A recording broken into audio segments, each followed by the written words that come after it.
Hello, friends. I am Jonathan Pishner with Apex Counseling, and today I wanted to talk a little bit about the psychology of habit change. With New Year's coming around, it's one of the big things is people a lot of times think about New Year's resolutions, which is basically positive habit changes that people want to make in the new year. And it's kind of commonly understood that New Year's resolutions don't stick particularly well. So I wanted to talk about one of the things that happens that causes that to occur. So if you're one of the people who wants to put in a New Year's resolution, you can actually make one that has some opportunity to work. So here is how a lot of people end up accidentally failing at their New Year's resolutions. It's because they pick things that are too big. And the thing is, they don't necessarily sound big. They can kind of sound simple. So I went onto Google and checked out the most common New Year's resolutions, and it basically came down to get fit and get organized was the top two. So let's look at how this works. A lot of times, one habit change is not one discrete behavior. A lot of times, a habit change is numerous behaviors that have to change. So, like, let's take get fit, the idea of get fit as a New Year's resolution. That can encompass a ton of stuff because if we're talking about get fit, probably that means some form of exercise. So, we're going to add in exercise, let's say maybe 3 to 5 times a week. And probably it includes some sort of dietary change. So we're going to make changes to what a person eats on a daily basis. Now, that sounds like two habits, but it's actually not two habits. Because if we're talking about showing up at the gym, well, first we got to figure out, probably that costs money, right? So we got to budget money in for it. And then we got to budget time in for it. Because if you're working out 3 to 5 times a week, I don't know, what is that, 30 minutes, 60 minutes? You were doing something with that time beforehand. So we got to figure out what are we going to carve out. So you got to reduce time elsewhere, then increase time at the gym. And then, of course, you're going to be doing something physical, which means you may need to sleep more or you may need other types of recovery more. So there's actually an extra set of time that has to go into it. So just for showing up at the gym, we're already into up to 3 more new habits that need formed. And then if we put in with the eating, the same thing. If we're going to change what a person eats in a day, probably we're changing the time required for food preparation. And we're changing the logistics required in transporting that to the place of work, especially if you ate out all the time. We're changing the budgeting. If you're not good at preparing your own food, we've got to add in extra time because since you're not good at that, you've got to figure out this skill as you go along. We might have to add in extra time for you to watch YouTube videos or read books. So I wasn't really counting in my head, but that sounds like we're already up to 10 habits that have to change just for get fit. So you see, what has happened is when a lot of people select this New Year's resolution, they've created something that has far too much psychological load for them to maintain. I mean, no wonder New Year's resolutions fail because people bite off too much and don't realize it's too much until they're halfway through chewing it.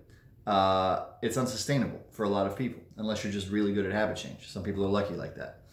The other one, what was the other one? Get organized. Same set of problems. If we're talking about the idea of get organized, well, I mean, are we organizing a person's entire life, including their home and their work? Because it ain't just going to be 2 habits. Be organized at home, be organized at work. It's going to be changes to time. There's probably going to be an upfront investment of time to get things organized, and then keep them organized is going to be the maintenance level.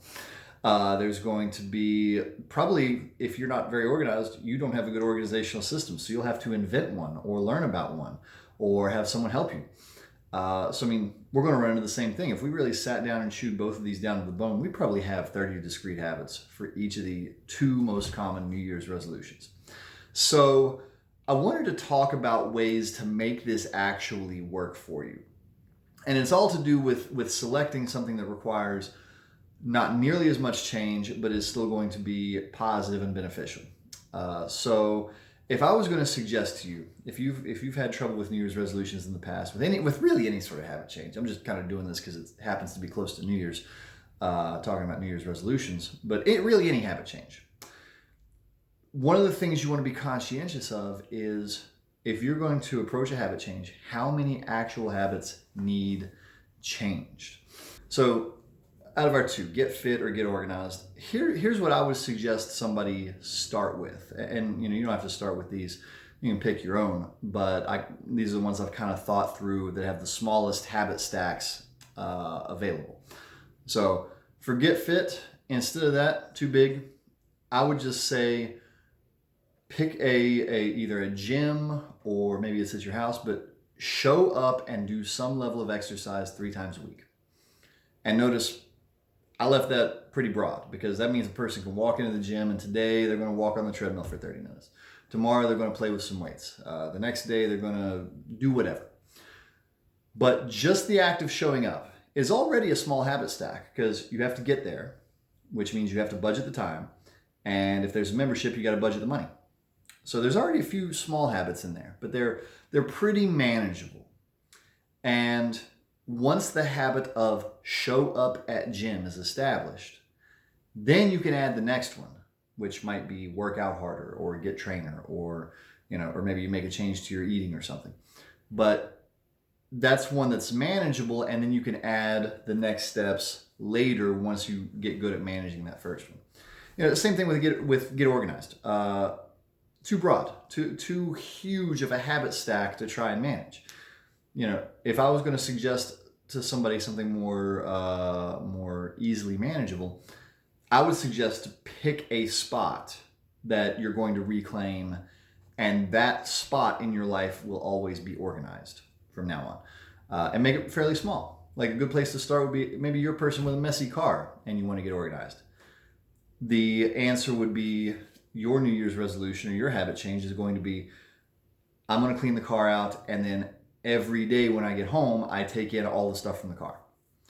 That's fairly manageable. I mean, it's still got like a little bit of a stack with it, because first off, you have to budget the little bit of extra time it's going to take to maybe take 2 or 3 trips in instead of just the one. Then you're going to have extra stuff in your home, which is going to have to find a place to live. But and maybe 1 or 2 others that I'm not thinking of off the top of my head, but that's a pretty manageable habit stack. So if you're going to decide on a positive change for New Year's, good for you. My advice to you would be, if you've had this fail in the past, don't make it so big, because no habit change comes with just one habit. It's a set of smaller, discrete habits that you have to manage. Pick something small and make sure that you have the ability to manage that stack of habits, then move on to the next. So that's a quick talk on psychology of habits. Hopefully, if you're a New Year's resolution type of person, that'll be helpful to you. If not, at some point when you're trying a positive habit change, hopefully this is useful information to you. So thank you so much for hanging out with me for a few minutes today. My name is Jonathan Pishner with Apex Counseling, and I will see you next time.